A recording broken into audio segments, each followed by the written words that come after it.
Do you feel that in a time when we are more connected than ever, we are drifting away from real human connections, especially to ourselves? I do. Hi, I'm Leticia Latino, and I want to invite you to join me and my very inspiring guests in exploring ways to reconnect to your essence, to your definite purpose, to what makes you tick.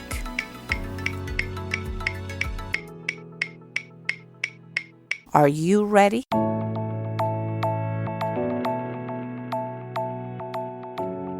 Hello, everybody. Welcome to Back to Basics. Today is a super special episode for me for several reasons.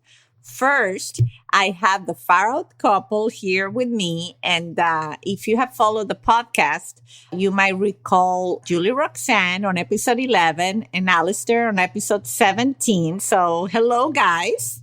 Hey, Letty. Hi. And that's going to bring me to the second thing why this is special. This is the first threesome on Back to Basics.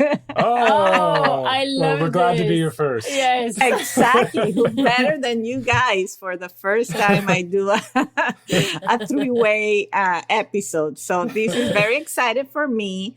And also, you might recall that the three of us were together on the podcast fellowship by Seth Godin and Alex DePalma. So we've known each other for almost 2 years. Yeah. That's pretty crazy to say. Time flies. It is amazing. So we've been on this podcast journey from the very beginning where we were thinking about what did we want our podcast to be. And it has been a great, great ride, isn't it? It has. It's been amazing. It has been amazing. And just a short pat on the back to both of us for still going. Because podcasting is tough. 2 years is a long time. Letty, so nice props. job, Letty. Props for continuing as well. It's a lot of work. It is. But I have to say the third reason why this is special is because and these two people are part of, I call it my executive producers team, which is very small because they've been editing Back to Basics pretty much. And we started with Julie-Roxane and then the three of us since the beginning. So you're part of why this podcast is still going on. Without you helping, you and your team helping me edit this podcast, it wouldn't be a reality. It's a pleasure to support you and your podcast. I'm sure your listeners appreciate hearing from you so often. Yeah, well, it's definitely, it's part of a Back to Basics reflection. It's all about how you set up your structure. And some people say, the podcasting is hard work, and it is. But also, if you find the right structure, you can make it happen. And you are a big part of that. So thank you for it. Thank you. And so, I wanted to have you back on the show because, first of all, it's been a while. And then I follow your life. Although we never met in person, I feel I've known you forever and that we're friends. And these two have gone through a lot of changes in their life in the past year and a half. So I wanted to exchange ideas, and I learned a lot from your podcast, by the way. You guys have to check out the Far Out podcast. It would be on the show notes. But it's so interesting that I feel we could do not 2 episodes or 3, but several of them. So the first big change is if anybody has heard their individual episodes, you might recall they were living in a caravan in the middle of the French woods. So you went from living an unconventional living, which is part of your podcast, to now you're in Guatemala, and there's been a lot of changes. So we would need like a full week if we wanted to go in detail. But basically, you were having the life that a lot of people want to have. You were in a caravan in the middle of the French woods. You were not married. I want to hear a little bit about that part of your life. Just do a summary of how was it living in the caravan, and what was that experience given to you? It was really, really fun. There were definitely things about it that I think from an early age, at least from when I first started working, so like early 20s, I always had this thought like, what would it be like to just kind of like give the middle finger to everyone and go get a caravan like somewhere and kind of, just be a hermit and do that. Like I always had that kind of in the back of my head. Like, what would that be like? And we bought an old caravan, we renovated it, we made it our home, building a home from scratch together was, you know, a lot of fun. That was amazing. Yeah. It was a really magical experience, and it was a really exciting time. We kind of grew out of it way faster than we thought we would, though. Yes, and I want to say, like, it's magical. It was magical then. It's very magical to look back on it. There was a lot of things about it that weren't fun. It was a lot of work. It was kind of a beat up situation. We had invested the bare minimum. And so there was a lot of things we had to do to live on a daily basis. Like the modern comforts were not easy to get. You know, like getting a hot shower was always a little bit of an accomplishment. Everything was a little bit more work, and it starts to eat up your day. And as like we were starting other business projects, that started to become a problem. But I will say this, one recommendation I would give to anyone, it's not very practical, but if you want to get to know your partner, like maybe you're just starting and you want to get to know your partner before you make any bigger commitments, two suggestions.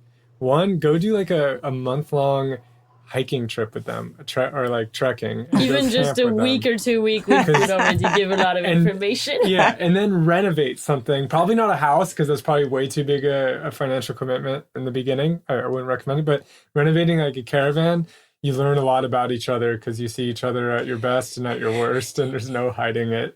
Yeah, well, and that's why you guys are good guests. Most people will say, live together, you know, like the practical thing. You're like giving, like, go hiking and like these kind of things. But you bring up a very interesting point, because I think that we are so in love with the sound of things and how things look from the outside that then when we do it, we discover like, oh my God, this is worse, or maybe this is better than what I thought. Like, you really have to face reality of things.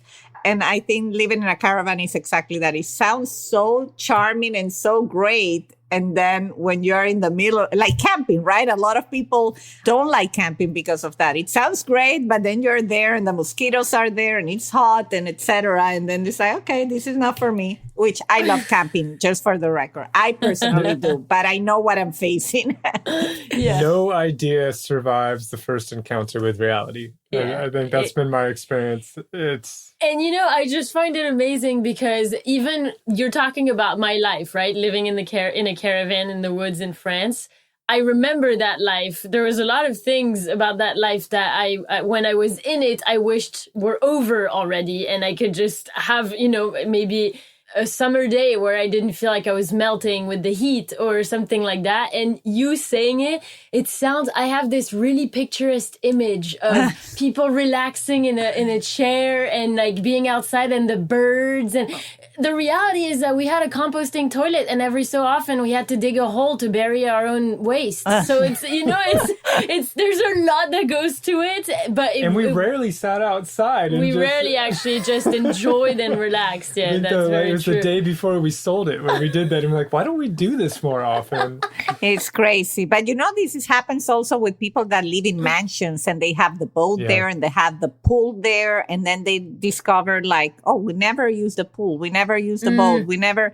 And it's so interesting. But it sounds better, you know, like achieving that. But, you know, I find that fascinating. So that's one of the things I, at least personally, try to focus on. It's like some things, they sound way better than what they really are. But it's great to have lived it. And it's great to have your own opinion about it. I think that's one of the really great things about it is like, go out and find out for yourself. Yes. And if you like it, great. If you don't, move on. It's all kind of an adventure. You learn a lot about yourself in the process. And I will say that while it wasn't particularly comfortable at times, it was a lot of fun. Yeah, it was amazing. It's really, it's a time of our lives that we will cherish forever, no doubt. And I'm really happy we did it because, as you said, I think when we bought the caravan, I had a hard time facing reality as it was. And I always wanted things to be slightly different. And it's a terrible mindset to live in, by the way. Like it's really, you're never happy. And it taught me a lot to accept how things are and appreciate all the things, like the flooding of the floor of the caravan, but also sitting outside with the birds singing and, you know, like appreciating the whole spectrum.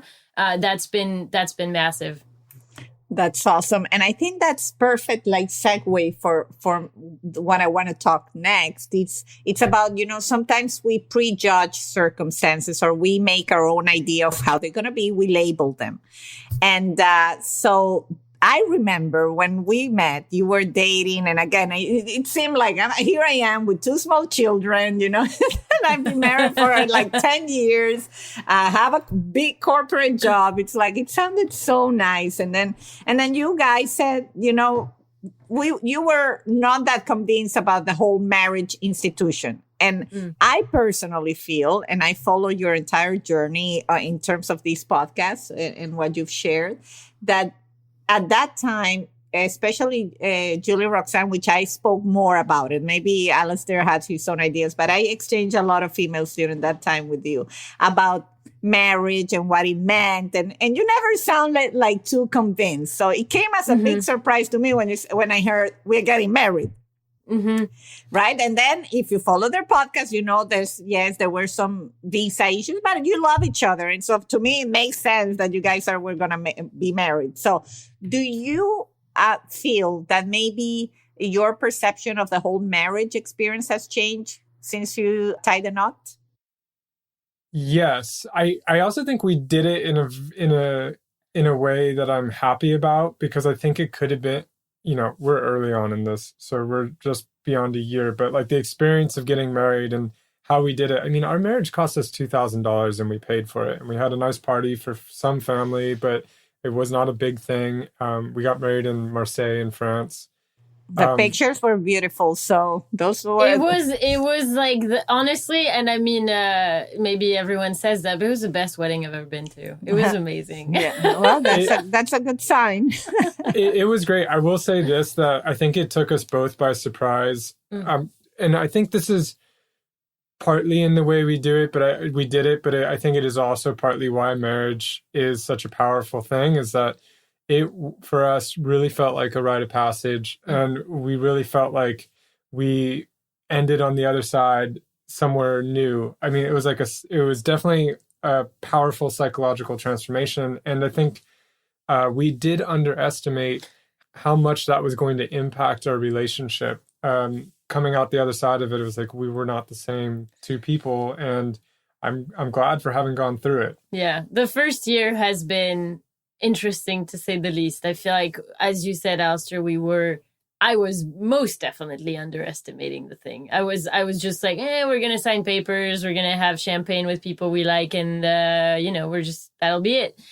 Except, no, the morning after we got married, I woke up and I remember the first thought I had was, oh my God, so much more is possible now. Which was a big shock to me, that this was a thought that came up, because if anything, I would have thought that marriage closed opportunities, and it just felt like it opened up. It felt like I could finally see way into the future, which I thought we were. And after getting married, I was like, no, we weren't. When you're not committed in that way, there's only so far you can see, at least in our case. I can't speak for other people's realities. Yeah, but that's interesting because, I'm a romantic at heart. So I've always had envisioned I want to get married. And, I did want the wedding. Didn't have to be a big wedding, but I kind of knew I come from an Italian family and I was raised in Venezuela. So it was going to be big. I knew that. So I never kind of was conflicted about it. I was conflicted more with, I only want to get married once and I want to be happy. I don't want to settle. So I got married at 33, which for a Sicilian family, my mom was already, they were saying I was a lesbian, not my family, but people around.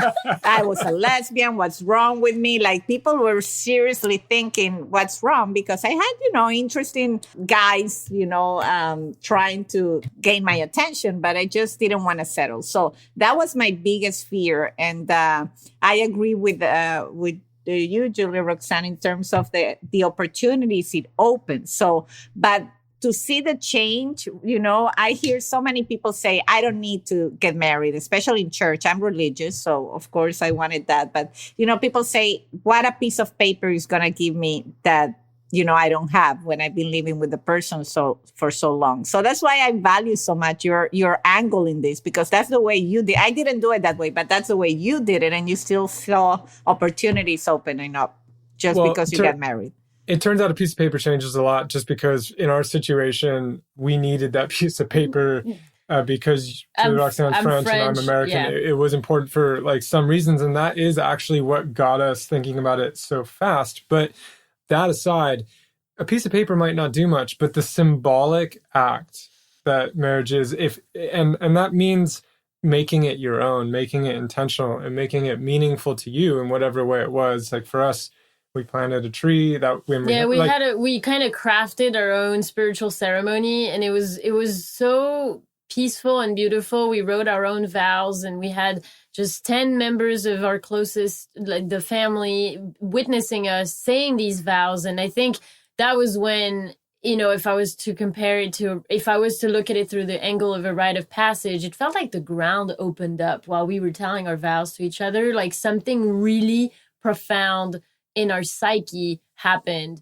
that it's like, okay, the switch is on. You can't go back. You've crossed a portal, you've crossed a threshold, and there's no coming back. And there's a lot of psychic energy that was funneled into that by us, but also our family. Mm-hmm. And I think that was another aspect of it, is being witnessed in this act and in this rite of passage and all that. Like, I think if you do it in a way that speaks to you, that is going to unlock kind of psychic doors. Yeah. And it's going, and for us, things just changed psychically quite a bit. We started showing up differently in our relationship. And that was a kind of surprise to us. We didn't see that coming. And in our real life too. I mean, pretty much everything's changed after we got married in like our life, our everyday life.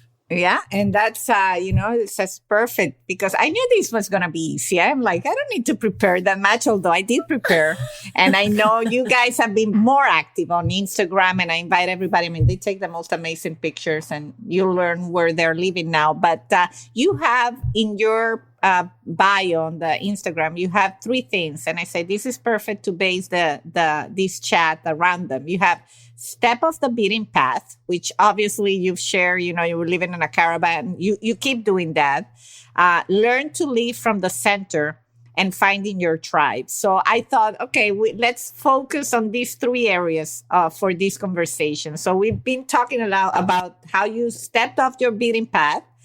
You still are a little bit, because then you get to the point where you decided to sell the caravan, you got married. This is all within the last year and a few months.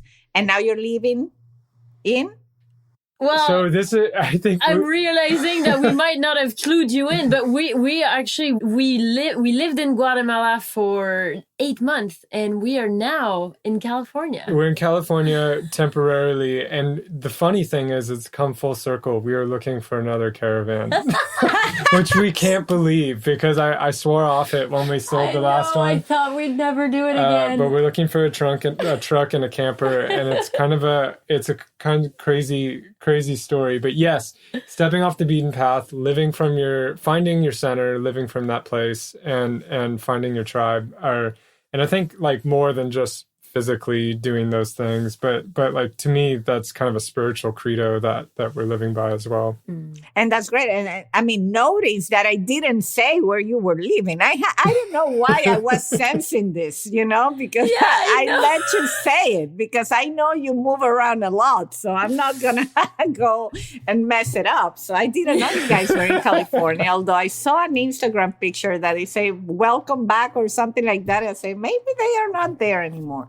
But you went to Guatemala, you rented a house, you were there for what, like over 6 months or 6 months? 8 or 9 months. 8 months. Yeah. Yeah. And we were happy there, and we thought we were going to be there for years. And life seems to have had other plans for us. The pandemic happened, which actually we were supposed to come back to the US much earlier than this, or at the beginning of the summer, but we couldn't. And actually, we also never really intended to stay in Guatemala for 8 months. It just happened. We knew we wanted to be there long term. We knew we wanted to have like a base. And then after a while, we were like, okay, this could be where we are for years to come. And and then things changed. Yeah, they did. I don't know how far you want to get into this, but I'll tell you exactly a little bit about what changed, which is we started working with a couple teachers around with ayahuasca. This was Julie-Roxane's first ayahuasca retreat. It was, I had done one in the beginning of my travels about 5 years ago, and it had been very powerful. And we started working with them. And then we actually moved to be closer to them in Guatemala, and expected we'd probably continue to work with them for the next year or so, kind of formally said, hey, we'd like to start training with you. Apprenticing with you. And then they moved to the US. And so we decided, all right, what the hell, we'll follow. So that is part of the reason why we're here. So it's been a really big shock and surprise to us that we're here as well. Well, but you're following the good thing is, and I admire this, that you can do it because it's still the two of you, that you have that mobility and you can follow that path and try to still, live from your center, which I know that you guys put a lot of emphasis in. And this is where the back to basics concept really aligns, is if you can stay true to what your center is and what you want, then everything else around you really kind of falls into place one way or the other. Would you agree? I would agree, because I think when we're staying true to our center, I don't know, I think then we're engaging in a conversation between us and whatever that inner place is and the outer world. And there's a bit of a dialogue there. And it does seem to be, I think there's two sides of it. One, we have to learn how to respond to changes in the outer world, and that can be challenging. And I feel like that's a lot of what we're doing right now. And it is hard. And even as seasoned travelers, it's scary. There's a lot of unknowns and uncertainty. But I think the other side of that I've seen so much happen too, is that in this kind of dialogue, the outside responds too. And a lot of times things match up in incredible ways that I've never imagined. And that's I think some of the power of really learning how to live from our center. And I think that takes some radical honesty and a fair amount of courage. But when that happens, things do seem to line up. And I think if I can add something to that, more and more for me, living from my center also equates to sort of getting out of the way and let myself be lived rather than, and let life live me. Because, and this is an idea that I've been exposed to in that way through Michael A. Singer's book called The Surrender Experiment, which is incredible. And he basically says, like, he realized early on in his life that when he was making plans, sure, he could make them happen, but they were never as grandiose as when he just let life take over and life guide him to what he needed to do. And basically, we can only imagine so much with our little human brains, but if we try to have faith in a higher power, call it God, call it life, call it the universe, call it, spirit, that they have an intelligence and a way to plan things that we will never have because they just have. And so it's about getting out of the way, trusting, continuing to surrender. And that's an ever unfolding journey of learning to trust, which is not what we're taught most of the time. Well, I think you unpack a lot just in that one. I think definitely surrendering and understanding that we control nothing. And this is, I think, the main thing, one of the main things that we can take away from the pandemic is exactly that. We control nothing and we know nothing, because I can bet most of humanity, you have predicted what we are living. Like in January, we would say that the world is going to stop. Like you describe exactly what we're going through. How many people will have given you so many theories why that's impossible? Mm-hmm. And so we go and we function from that belief set of, what we believe to be true. And now this is a perfect example to show that really we know nothing. Like a meteorite can hit us in 1 week and we can say that's possible. And people would say, no, that's not possible. Yeah. Right now most of us have been proved wrong.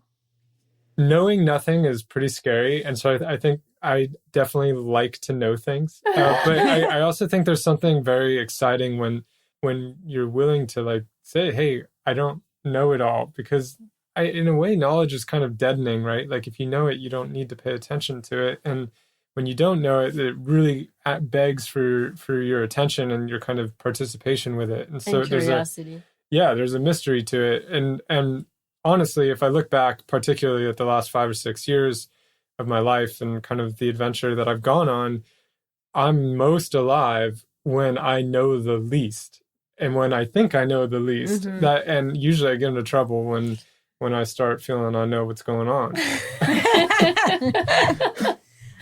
Well, that's very deep. I'm most alive when I know the least. You guys can, if you re-listen to this, you have like, I don't know, like 30 quotable moments, as Oprah would say, or quotable tweets, by the way, just with this.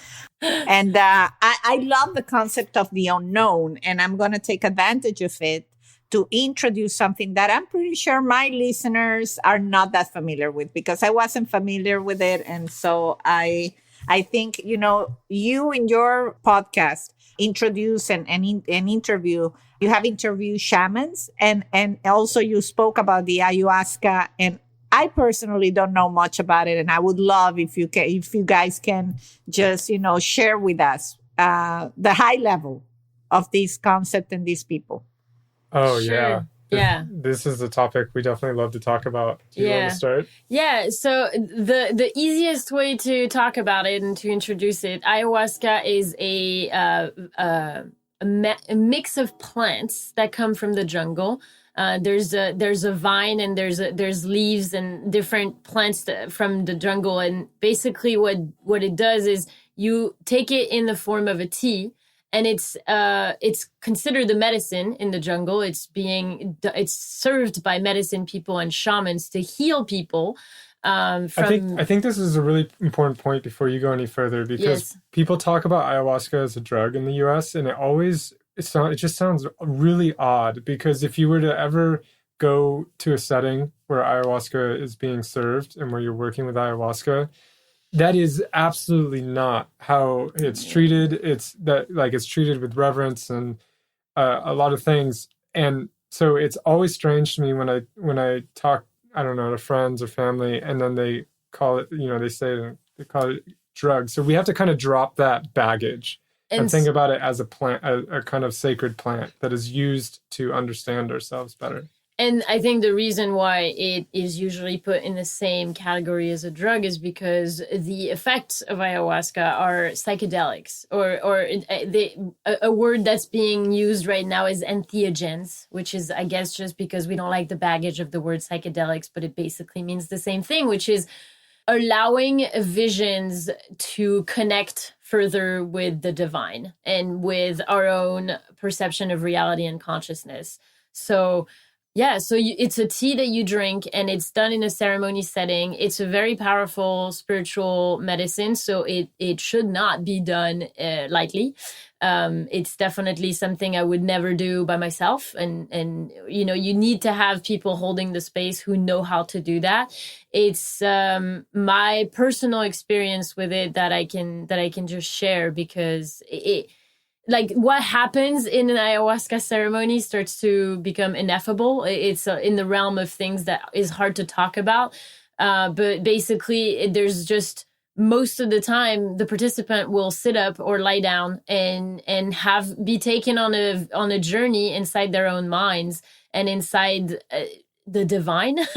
And it's really, you have visions, and the shamans, in the context we've done it, the shamans will sing medicine and sacred songs that have been passed down by their shamans, and so there's a whole lineage thing. It's incredible. And to bring it down to maybe more of a reality ground level, I've started working with this in March of 2020, so a few months ago. And I have never been this happy. I've never been this healthy. I have never been this mentally stable. And I've never been this aligned with reality, whatever it brings my way. I feel very, if no anxiety, which the background of me is depressed, anxious and lots of health issues. So it really has acted as a medicine in a physical and mental and spiritual, emotional way for me. So that's what I can say. To give listeners a visual maybe of what happens is maybe you'll show up. Typically, you'll do these in series. So ayahuasca actually gets stronger if you do it multiple days in a row. And that's the effects are cumulative. So typically you'll end up doing it in a series. Maybe you'll do 1 or 2 or 3 or even 4 or 5 over the course of a few days up to a week. And you will show up. There will be your shamans, maybe some apprentices and the people on the retreat. And the space is kind of prepared. And you can imagine it like a temple or any kind of spiritual space. There's a lot of attention brought to the space. And at some point, there may be some songs sung, some meditations led through. Everyone will do it slightly different. And you've probably been fasting for a little while. And then you will drink the medicine, which comes in a glass usually. It's pretty awful stuff going down. It can be tough.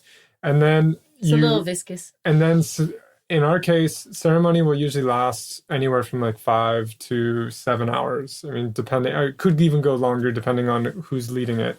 And how many participants. And you can think about it as it's very similar to meditation in a lot of ways. At least that's the way we've approached it. Is maybe you lie down, maybe you sit up.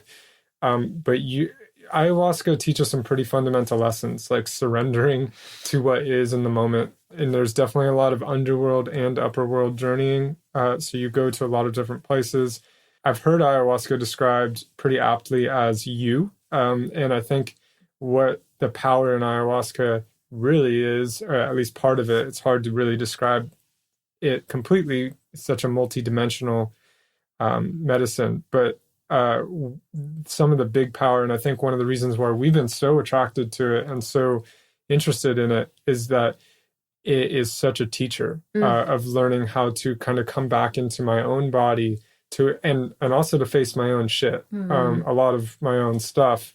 In a lot of ways, it brings things that it's kind of a magnifier or an amplifier. So whatever's there, maybe that is subconscious or unconscious, ayahuasca is very good at bringing that into consciousness, and that allows you to actually work with it, whereas before maybe you couldn't see it. And that's one of the things I find very powerful about it, is it brings these things up, which can be very difficult and scary. But there's also many sublime experiences. Ayahuasca can show us ways of being we'd never even dreamed, which is also part of its power. But in both ways, I found it to be kind of a guide, a teacher, and a healer.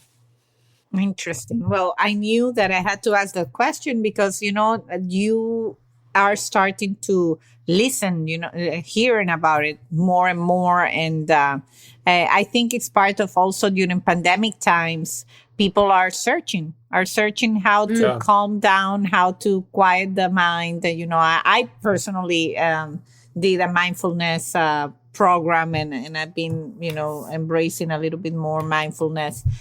So it's good. I think you're the perfect teachers. And for everybody out there, I mean, they do retreats, hopefully soon when this craziness goes back to normal, right? But I'm sure you have a lot going on about in this, let's say, area. Like, I know Julie-Roxane, who's also a chef, if you didn't know. That is part of one of my trades. Exactly. And you embed that into part of your retreats with, organic food and natural living and all that good stuff. Mm-hmm. Yeah, we're hoping our retreats this year have been on hold because of the pandemic. So we mainly lead wilderness retreats. We are merely participants and students of ayahuasca at this point. We are not leading retreats. Yeah, but we bring a lot of what we're learning there into our retreats. And our retreats are around exploring wilderness and kind of going on personal journeys of transformation and helping lead people through that. So I think a lot of the spirit is the same, but the medium we like to use is nature. And we're hoping we can resume next year. And that's great. No, and I knew that you guys are learning this, but it's good because it's part of. I love that we learn with you, like to have someone on the show that you can go back and ask them, candidly, like, okay, tell me about this. Like I myself have been curious about it, and so that's great. And obviously, I have to ask about your businesses. What are you doing? What is exciting you? What are you working on that you feel excited about? If you want to share anything that you can share. It's an interesting time to ask that because we've been actually closing down a lot of stuff and kind of transitioning. So it's been a period of transition. I think there are a couple of things we're pretty excited about, which is we got trained in combo, which is a whole nother conversation, but just really basically combo is the secretions of the waxy green tree frog, which is in South America. And often this is used in combination with ayahuasca, but it's a healing medicine on its own. And you apply it to burn marks on the skin that you make. And it helps you detoxify, it helps you purge, it helps you heal in a lot of different ways. Different experience, but we've been trained in that. And so part of the reason we came back to the US was to start administering that medicine, which we've had a strong connection with and has been very powerful. So we're in the early stages of figuring that out. But part of the reason we're getting on the road is to go around the country offering that different conversation. But I'm also very excited about our retreats. We're doing a lot of stuff online right now, which probably doesn't come as a surprise, but we're teaching workshops on consciousness and personality, and going to be doing one on finance pretty soon, which has always been a passion project of mine. Yeah, Alasdair has a very mindful approach to personal finance, and he's had amazing results with people. And now he's finally bringing that program to a workshop level, which is going to be, I think, even more impactful for participants. And all of this stuff is built around the idea of helping people step off the beaten path in their life, and really find their center. So just kind of find themselves and learn how to live from that place. And there are different skills, whether it be money, whether it be understanding kind of your personality and developing self-knowledge, whether it be going on journeys with other people that are interested in this kind of stuff and exploring these things. These are all kind of aspects of it. And so we're building out different workshops, different programs, and different retreats and experiences to facilitate that, because I find while stepping off the beaten path can be kind of a glorified adventure, it's usually a really, really lonely one to go on in earnest. And it usually means being pretty lost and pretty confused because we can't.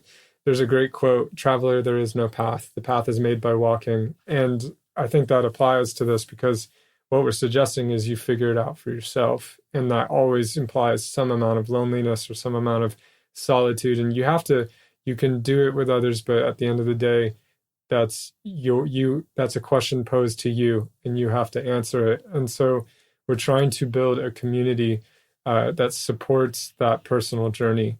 And something else that's really exciting is that we are continuing to help people with their podcasts, such as you. And we have a handful of other clients that we really like to work with and support on their journey of sharing their voices with the world. So that is something we are continuing to do.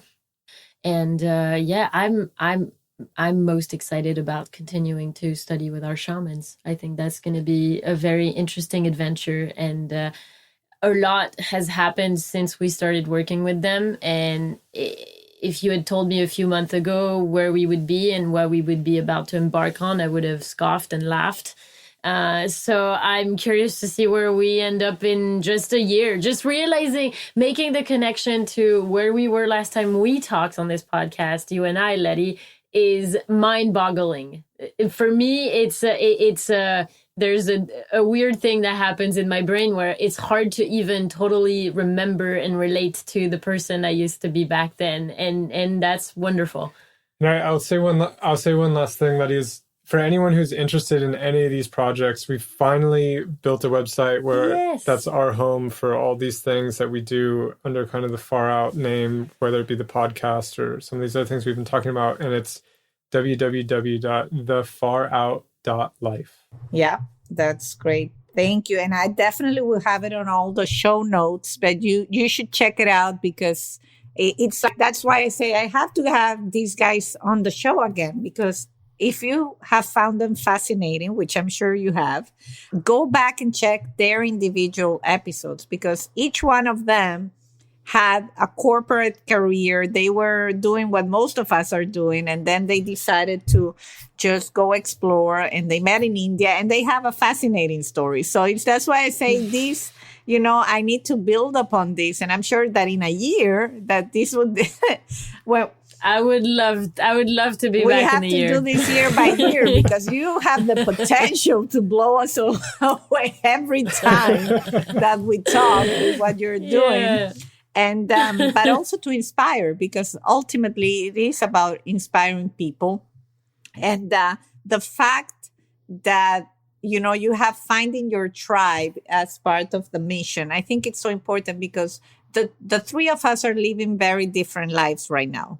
Like I'm on a very different path, and yet I consider you guys part of my tribe. And I think that's something that is very important for anybody listening out there. It's not about living the same lifestyle. And I think that it was in one of your blogs, Alasdair, that you say it's not about thinking or agreeing on everything. It's just about finding people that are on a similar journey. And it can be in different dimensions. Like I feel we're going in different dimensions. And then I don't want to ask if you want to have kids, but obviously, kids change everything because they anchor you. They anchor you for a period of time. Like my husband and I feel, okay, we are anchored until they are 18. And then I know that maybe we turn the tables and you will be interviewing us and we'll be on a sailing boat. I would love that. And maybe you have little ones and you are anchored, I think you made a good point because I think we're just interested in, yes, it is about inspiring. And that's why we turned the podcast on 2 years ago, is because we're like, hey, this is a journey we should share, because for us, we've been inspired by other people who have shared their journeys and showed us what is possible that we hadn't thought of. Not that we think everyone should do what we're doing, but I think the journey we want to really inspire people on is the journey to yourself, to figure out what is best for your life. What is your path? What is your unique question and answer? And that's at the end of the day, I hope that's the message we get across. And I hope that's the mark we kind of leave. Well, I definitely think you gave me your episode's name, The Journey to Yourself. But, I admire the work you guys are doing. I'm a big fan. And I'm sure that people that listen to this are going to check out your podcast and your retreats because it's just inspiring. So I thank you for being part of my life and Back to Basics. And I really look forward seeing what you guys achieve. Thank you so much, Thank you, Letty. It's been an honor. Thank you. Thank you. Take care. And until the next time.